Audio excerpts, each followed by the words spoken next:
Om Tat Sat. Welcome to Jyotirmayananda Society. We focus on spirituality, a journey to self realization. Please subscribe for the mystical meanings of the scriptures and to enjoy daily satsang. We are currently exploring the book The Art of Positive Feeling, authored by my Guruji Swami Jyotirmayananda ji and narrated by myself Swami Nikhilananda. We are currently on the qualities secrets of purifying the mind, and today we will be studying the quality of atma vinigraha, that means mastery over the senses. The next austerity for the mind is atma vinigraha, and as we said, that is mastering the senses. It is the subtle desires of the mind that render the senses uncontrollable. Controlling the desires as they enter the mind becomes a fascinating austerity. Each time there is a mental whisper urging you to become a slave to the senses, try to brush that whisper aside. Assert your mastery over the senses and thereby mastery over every situation in life. The next one is bhava, samshuddhi, or purity of feeling. The next austerity is bhava samshuddhi. Bhava means feeling. All human experiences are based upon the feelings that you have. Within families, within society, the feelings that exist between different people play a great role. The same human being that gives you great joy today can give you great sorrow tomorrow if the feeling changes. Therefore, you must learn to watch your feelings and observe the types of feelings you hold within your heart. Develop the quality of grasping that which is positive in others so that your feeling is always magnanimous. Do not draw to yourself the negative qualities of others.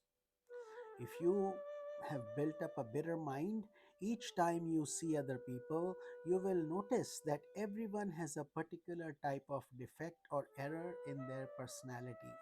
You may even conclude this world is filled with useless people. What is going to happen to this world? You must understand how much you are hurting yourself when your mind continuously focuses on the negative in others. As time goes by, you realize how much negativity you have stored in your unconscious. Why not change your attitude in such a way that you go on filtering out that which is best? Look at any person and realize that God is shining through his eyes, that the divine prana or life force is pulsating through him. All people make mistakes. However, despite those mistakes, there is always something in everyone that you can admire. If at the moment you can perceive no such admirable quality in the other person, then just keep your mind detached. But do not go on looking for defects and keeping your mind filled with negative feeling.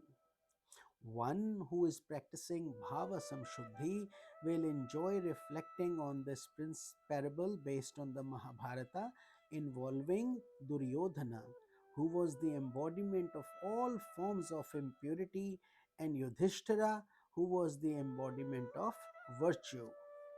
Once, Dronacharya created a special project for those two disciples, and Duryodhana was asked to go out into the world and find the best person he could find. A person who was absolutely faultless. Yudhishthira was asked to find the worst person he could find, a person full of faults. After a while, they both returned to present their findings.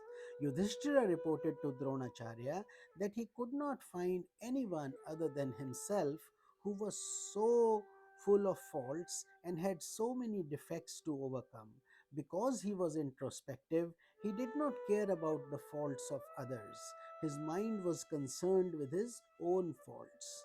His whole focus was on improving himself, and his righteousness did not allow him to judge others. Therefore, he brought that report to his guru, and Dronacharya was very pleased. Duryodhana, reporting the results of his research, said, I could not find anyone, anywhere, who was absolutely perfect except myself. Even in you, Guru, I find many faults. Needless to say, Dronacharya was not pleased with his arrogant disciple. As the story leads us to understand, one must be tolerant of others' defects, but never of his own. By the practice of persistent introspection, learn to see your weaknesses and strive to overcome them.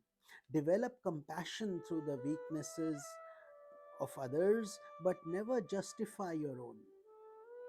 It is much more important in spiritual movement to focus your attention on your own shortcomings. If you do, there is a concrete, tangible advantage. On the other hand, if you focus your attention on finding mistakes in others, you have accomplished nothing. You have done no good to others and merely crowded your own mind with negativity. It is much better policy to look at the good qualities of others and thereby be inspired by what you see. If you are truly practicing austerity of the mind through the techniques of manah prasada, saumyatvam, maunam, atma vinigraha, and bhava samshuddhi, the impurities of your personality will gradually be destroyed. The potentiality of your spirit will shine forth just as gold shines when it is melted. That is the purpose of austerity, to purify the unconscious, which will then enable you to enter into higher levels of spiritual experience. Come closer to God. The art of spiritual life consists in shortening the distance, so to speak, between yourself and the divine self. It is the art of coming closer to God until there is absolute union.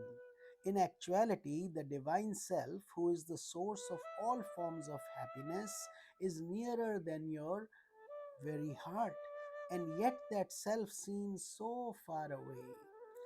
This is a great paradox. When the mind is filled with anger, hate, greed, and passion, the spirit in you turns away from the divine self and a distance begins to grow between you and the innermost self. But when the mind is filled with love and cheerfulness, contentment, and other virtues, the distance is shortened. This is implied in the saying, you take one step towards God and God takes 100 steps towards you. When the mind shines with perfect purity, there is no distance at all. Through the clear mirror of mind, you realize, I am He is me, and become free of the cycles of birth and death. A mystic mantra is detach and attach.